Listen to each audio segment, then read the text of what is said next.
Hi, in this tutorial I'm going to show you how to add a text in Paint 3D. So if you want to use this function, you need to move your cursor to the upper side and then you need to click on text. Now you need to choose a font that you want to use. For example, I will select here maybe Calibri, so I click on this one, font, and maybe I will change the font size. I will increase it to 72. Of course, you can change the font color if you want, so I click here and then I select here maybe red. You can bold the text, you can use italic, or you can use underline, and if you want you can center your text. So now we can click to add a text somewhere here, and for example I type here simple text.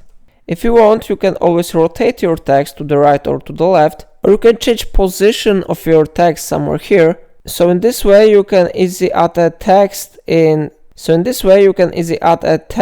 Paint 3D, and you can modify this text. If I helped you to use this function, remember to like this video and subscribe my channel, and please let me know in comment if it's a software problem.